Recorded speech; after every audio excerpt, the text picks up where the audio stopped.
Yo aprecio muchísimo la opinión pública.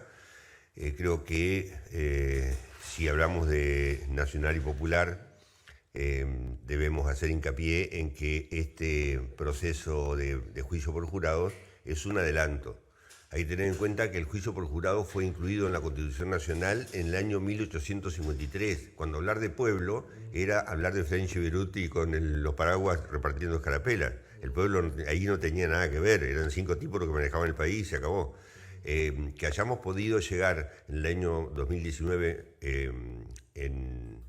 2019 acá en Entre Ríos, a hacer una ley que haga efectiva esta posibilidad de que ante determinadas circunstancias que voy a explicar ahora se deba hacer un juicio por jurados, es un adelanto, porque viene a suplir, y justamente lo voy a decir ahora también específicamente, viene a suplir todo eso que vos decías recién, los comentarios, ¿sí? El que quiere comentar y opinar y decir que es culpable antes de que la justicia lo diga, que vaya y se proponga para ser jurado, ¿sí? O que cuando lo seleccionen y lo notifiquen, no lleve un certificado médico o diga que le duele el oído. Cosas que no estoy inventando, sino que han pasado realmente. Entonces, ¿sabés qué pasó ahora en la constitución de este jurado? Sí, pasó algo muy serio. Tuvimos que hacer 2 sesiones. La forma, se eligen 80, lo que se hubiese hecho por bolillero, teóricamente antes seleccionando número de documentos, ahora se hace por computadora. O sea, se pone el padrón completo de la provincia de Entre Ríos y de ahí se seleccionan 80 personas. Es una carga pública. Es una carga pública. Esto significa, como la de testigo, que no podés decir que no, salvo que pruebes que tenés algún impedimento. Y si no te llevan, ¿sí? Se seleccionaron 80 personas y hubo que hacer una nueva audiencia porque de esas 80 se borró una cantidad significativa que impedía que se pueda hacer la segunda selección. Entonces otra vez completamos los 80. Después el juez técnico con el personal de jurado baja esos 80 a 36. Esos 36 el lunes en la audiencia de Boidire, esto tiene que ser parte de alguna explicación. Boidire quiere decir la verdad. Entonces, en esa audiencia va a haber 36 postulados a jurados. Vamos a estar la señora fiscal, el abogado querellante, que es el abogado de la familia, el que apoya el trabajo de la fiscal, y yo, que soy el abogado defensor del imputado. Vamos a elegir de esos 36 a los 12 y 4 suplentes. ¿En base a qué? En base a preguntar, ¿vos lo conocés a fulanito? ¿Usted lo conoce a fulano? ¿Vive cerca? ¿Tuvo algún negocio con él? ¿Le debe plata? ¿Qué piensa de los rubios? ¿Qué piensa de los morochos? ¿Qué piensa de todo ese tipo de cosas? Como para prevenir que haya parcialidad en el jurado. Permíteme, Mario, pero es muy difícil que, tratándose de personas que tienen domicilio en Valle del Vaso, no nos conozcamos. No, tiene que ser del Departamento de Uruguay. No de Valle del Vaso. No de Valle del Vaso. No. Bien. No es que no de Valle del Vaso. Sí. Pueden ser de Valle del Vaso. Claro. De hecho, hay, pero tiene que ser del Departamento de Uruguay. Bien. Salvo que el caso sea de tanta magnitud en el departamento, entonces en ese caso se puede ir al departamento de Gualeguaychú y hacer con un jurado de Gualeguaychú y con un juez de Gualeguaychú. Bien. No es este el caso. ¿Cuándo un juicio es por jurado? No en cualquier caso. Solamente cuando alguno de los delitos que se le imputan tienen 20 años en la pena prevista. Claro. Tanto de mínima como de máxima, como de media. O sea, si es perpetua, obviamente entre medio tiene 20, como el chiste famoso ese de cuántos meses del año tienen 28 días. ¿Sí? Para no ocuparte tanto tiempo, Mario, y ir al grano, yo quiero hacerte algunas preguntas que yo ya sé o adivino tu respuesta. Primero, ¿por qué tanto sigilo en cuidar la identidad del imputado? Porque en todo caso es imputado, para que sea culpable tendría que haber una sentencia en su contra. ¿Por qué no se lo nombra? Porque es inocente.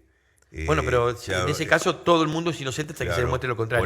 Por eso. Como es inocente y el delito que se le imputa es de acción privada, entonces se protege porque si no hay un prejuzgamiento que ni siquiera lo va a limpiar la absolución. O sea, estos 5 o 6 años en los que ha ocurrido esto que hablábamos recién, donde se lo mencionaban los medios y se daba el nombre y se decía, por más que el jueves que viene el jurado decida que es inocente, ya está, la mancha ya está, como otra que conocemos, ¿sí? Bien. Entonces, esa mancha no se borra nunca más. Por eso es que se trata, por más que la gente suponga y diga, sí, es fulanito, cosa que era un pueblo chico, todos sabemos, pero los hombres de derecho no podemos decirlo. También y ustedes tampoco, el periodismo tampoco. No, está bien. Y también es en protección, en este caso, también de la víctima. Es que lo que pasa es que entramos en un terreno, vos sabés que yo tengo un límite horario hoy, sí. Entramos en un terreno muy, muy resbaloso que es el tema de la cuestión de género. Desde hace unos años Argentina dio un tratado que se hizo en Brasil, en el que dice que toda cuestión legal tiene que ser vista desde el punto de vista de la cuestión de género. Lo que pasa es que aparentemente género hay uno solo, según lo que está sucediendo, porque si es género hay dos, ¿sí? Entonces, cuestión de género parecerá ser solamente la que tiene que ver con el género femenino y no con el masculino. Entonces, la sociedad debería proteger también a esta persona porque es inocente hasta que se muestre lo contrario. Y la realidad es que está ocurriendo al revés. La sociedad determina que es culpable hasta que se demuestre que es inocente. Cosa que sucede casi de libro, ¿sí? En casi todos los casos, acá hemos tenido varios, sucede eso, que es culpable hasta que se demuestre lo contrario. Y ha llevado, según las estadísticas que tenemos los abogados que nos dedicamos a esto, ha llevado a suicidios, acá en Braceroso hubo uno, a problemas de familia, a divorcios, a problemas con hijos. Y no nos olvidemos que si es una cuestión de género, aunque sea cuestión de género femenina, el imputado de cualquiera de estos delitos tiene esposa, hijas, madre, hermanas, sobrinas, o sea, hay otras mujeres también involucradas en el juego este que se está dando. O sea, si la hija de esta persona que todavía es inocente lee en el Facebook un comentario agresivo hacia su padre, también sufre un daño. Y ese daño los movimientos feministas no lo comprenden o no lo entienden. Bueno, el juicio por jurado, vayamos a lo técnico. Perdón, ¿sí? ¿Por qué se llega a un juicio por jurado? Porque no todas las causas van a un juicio por jurado. Bueno, yo dije recién, tiene que tener todas las causas en las que la pena ronde los 20 años de prisión, obligatoriamente tiene que ser por jurados.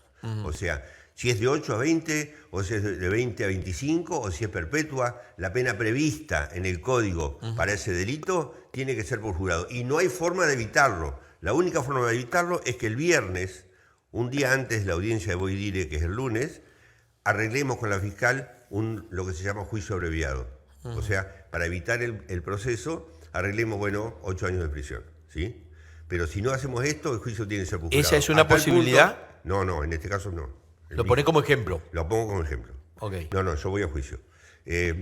Lo que hay un caso, uno de los primeros casos que me tocaron a mí, yo era abogado del imputado y la familia de la supuesta víctima pidió que no se haga por jurados porque suponía que después los jurados iban a salir a la calle a contar las historias que se contaban adentro del juicio. Y obviamente que yo me opuse y el juez también se opuso porque la ley es muy clara, no hay excepciones. O sea, aunque te moleste que se sepa de cualquiera de los dos lados, el juicio se hace igual por jurado, no hay forma de evitarlo. Bien, la sentencia, permíteme, sí, Mario, que avance tan rápidamente, sí, pero la sentencia, ¿es una decisión de ese jurado o de un juez? No, la sentencia es de un juez. El jurado lo que va a decidir es culpabilidad o inocencia. El jurado está compuesto en principio por 6 mujeres y 6 mujeres y 6 varones.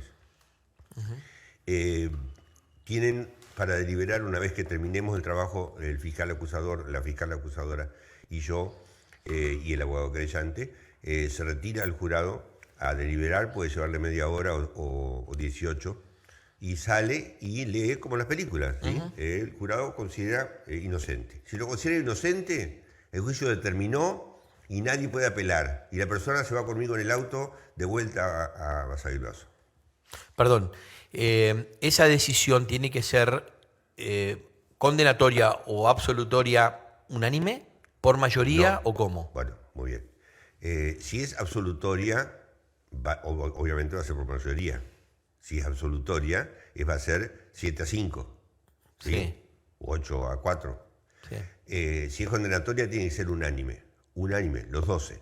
Si hay 11 a favor de la culpabilidad y uno solo de la inocencia, ese juicio se terminó y hay que hacer un nuevo juicio con un nuevo jurado, con un nuevo juez. Los únicos que quedamos somos los 3 abogados que mencioné, o sea, la fiscal, el querellante, que coincidentemente también es de Basavilbaso. Perdón, pero yo. ¿por qué tiene que haber un nuevo juicio?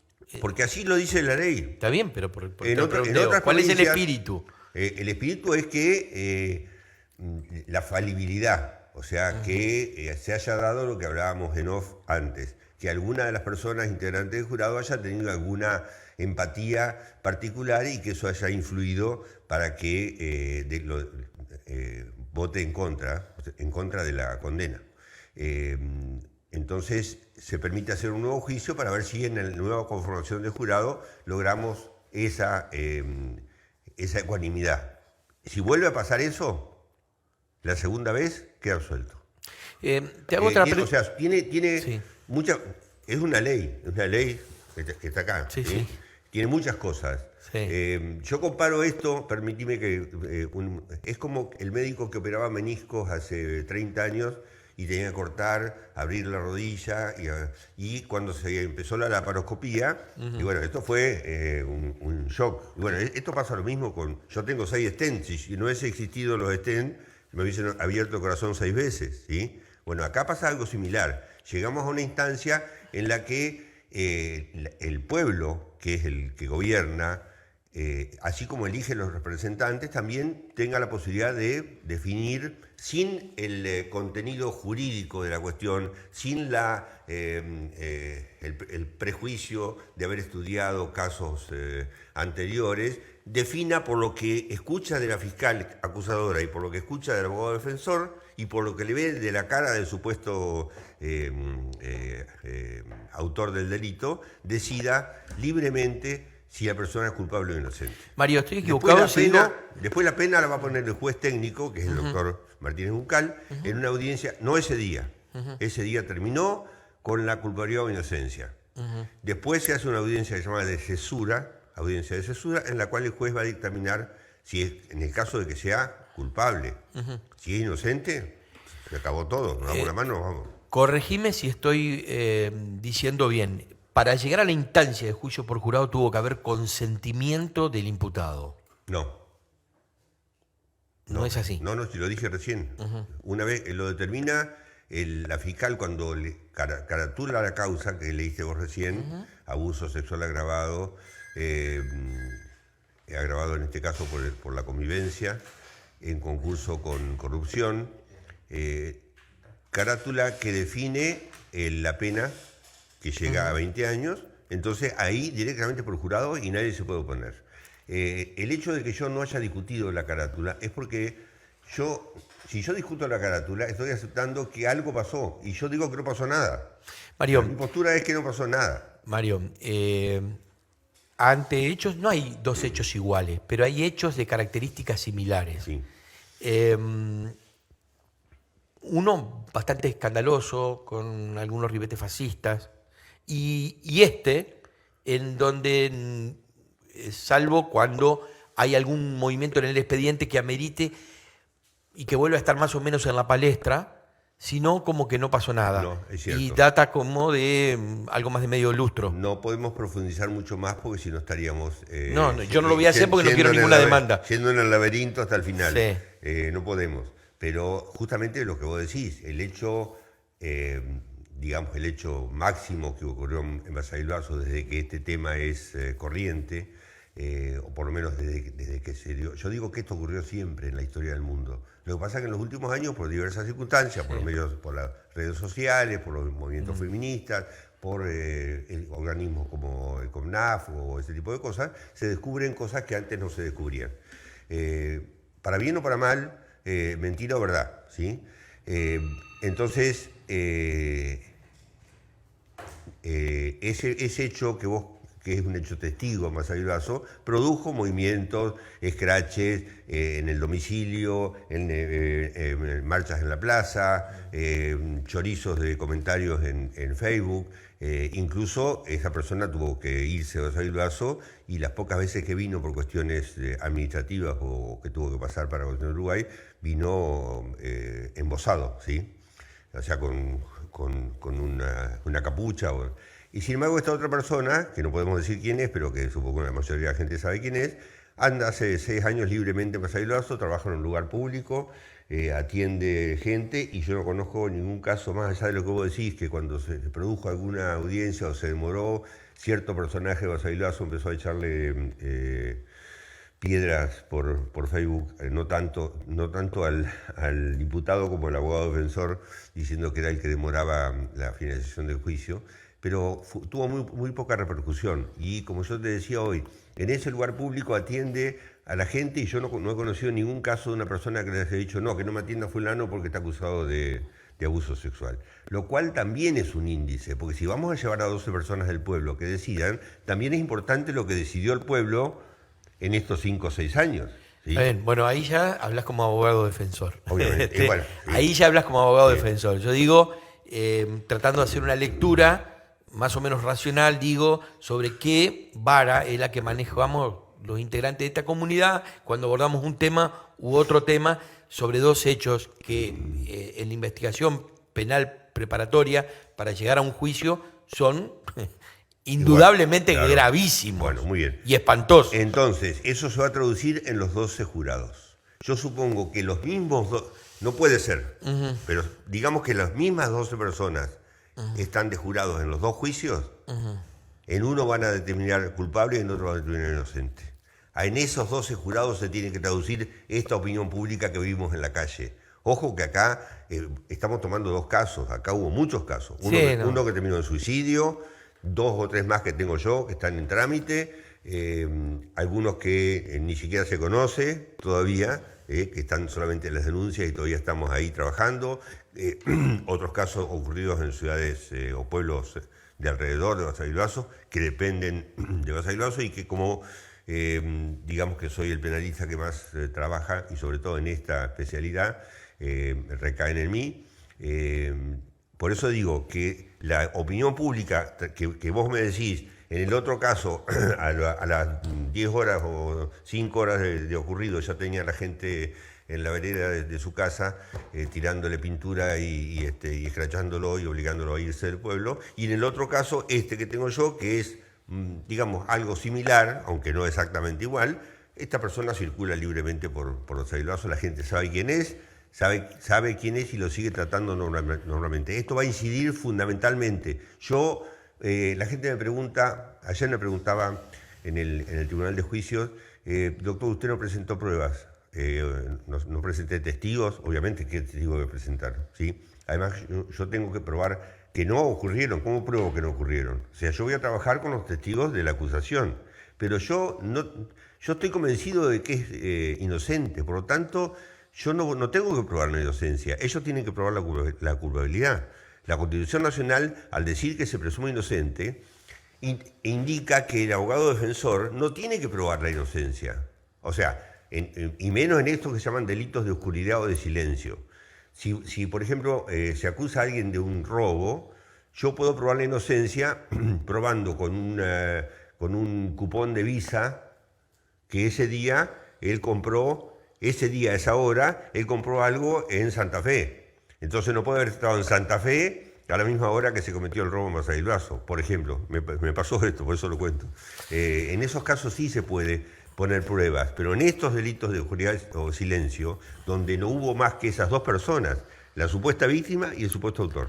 Independientemente de este caso, y con esto cierro, ¿vos creés que la implementación de este instituto, como decías en el comienzo de la charla, es un progreso? Y bueno, los hechos lo van a demostrar. Yo creo que sí que es un progreso, porque saca del contexto de los que estamos muy metidos con los libros con las leyes y con la jurisprudencia y con la doctrina, o sea, con lo que escribieron otros autores sobre el tema. En cambio, estas 12 personas, que son personas comunes de la calle, también somos vos y yo, pero yo tengo un título universitario en esta materia. Claro. Esto hace que yo tenga una visión técnica de esta cuestión. En cambio, estas 12 personas no la van a tener. Van a juzgar o van a condenar o a absolver en base a lo sentimental. Si van a creer o no creer. Cosa que nos pasa todos los días en la calle. Nosotros creemos o no creemos en la gente continuamente. ¿Sí? Entonces, me Mario, parece que llevarlo a esto, a la instancia, más que nada porque, más allá de que declaren la culpabilidad o la inocencia, la pena la va a poner el juez. Y la conclusión de culpable o inocente van a llegar los jurados después del trabajo de la fiscal, que es abogada, del querellante, que es abogado, y de mí, que soy abogado. Repetime, si el jurado recomienda que no se lo condene porque lo considera inocente, Sí. la historia se termina. Terminó. Y Totalmente. No hay apelación, no hay posibilidades de nada. Cosa que sí tengo yo. Ahí va. Bueno. Si el jurado dice sí, consideramos que es culpable. Sí. El juez le imputado, después de escuchar la sentencia del juez Sí. y por supuesto el argumento por el cual llega a esa pena, el abogado defensor tiene la posibilidad Tiene el recurso de casación de recusar. con el que yo gané la posibilidad de que se hiciera un nuevo juicio en el caso de las pintadas. Tengo la posibilidad de ir porque la Constitución también, el sistema jurídico argentino, garantiza la doble instancia. En realidad la triple instancia, pero a la doble llegás solamente apelando, Claro. o sea, pidiendo la casación, se llama técnicamente. Para ir a la tercera instancia, que sería el Superior Tribunal, tenés que impugnar y ya tiene que haber alguna cuestión de mal procedimiento de parte de los jueces. Pero por lo menos la doble instancia está garantizada. Y como transcurrió en libertad, lo más probable es que aún declarándolo culpable y aún dándole el juez una pena en años, es probable que siga estando libre, lo más probable es que siga estando libre, debería seguir estando libre, hasta que se conceda el recurso de casación y casación decida si deja firme la sentencia, la revoca o ordena un nuevo juicio. Pregunto lo siguiente y con esto termino. Para las personas que son, dentro de estos casos, las víctimas o presuntas víctimas, así como se ha pensado mejorar el servicio de justicia con el instituto del jurado, de juicio por jurado, ¿se ha pensado en algo para proteger, para contener a estas personas? Sí, se ha pensado mucho más en eso que en proteger al supuesto autor. Pero el tema Era la otra pregunta. Claro, pero el tema es el funcionamiento del sistema. No nos olvidemos que los sistemas son sistemas, pero los hombres somos hombres. O sea Bien. que, hay un organismo como el CONAF, hay organismos como el Ministerio de la Mujer o el Ministerio de la Cuestión de Género, que está una abogada Zavala o algo parecido. Esos son los organismos destinados a crear a su vez organismos de protección, las charlas que se hacen frecuentemente, los seminarios, los cursos, gente que tiene títulos específicos referido a esta cuestión de cómo proteger a las supuestas víctimas. Lo que está faltando todavía es cómo proteger a los supuestos autores, que son supuestos autores. Entonces, ¿cómo protegerlos de este tipo de agresiones que se sufren, que las pueden sufrir, y yo quizás lo justificaría después, cuando lo condenen, ¿sí? Cuando lo condenen y le permitan venir a la casa a despedirse de su familia, que ahí le hagan un escrache si quieren, ¿sí? Que ahí le vayan a gritar violador, pero no antes de que se determine, porque si no, va a pasar lo que ya me pasó a mí, que una persona que tiene usa mucho las redes sociales, ponía cada vez que pasaba algo como esto, y yo era el abogado defensor, en esto o de cualquiera, un robo o con lo que fuera, ponía: Mario, ¿cómo vos que sos docente, director de coro, profesor en el colegio, una persona con instrucción, cómo defendés a este asesino o ladrón, hasta que le tocó a esa persona. ¿Sí? Le tocó a un miembro de esa persona y me vino a buscar a mí para que lo defienda. Lo defendí y lo saqué libre. Entonces, hay que tener mucho cuidado porque o es el cuento del pastorcito mentiroso, que después nadie le creyó, o es el cuento de esto, de lo que yo digo. Puedes pasar 50 años sin que se te rompa, se te caiga un amortiguador del auto. Pero acá algún tipo se le cayó en la calle y vos lo tenés ahí para devolverlo.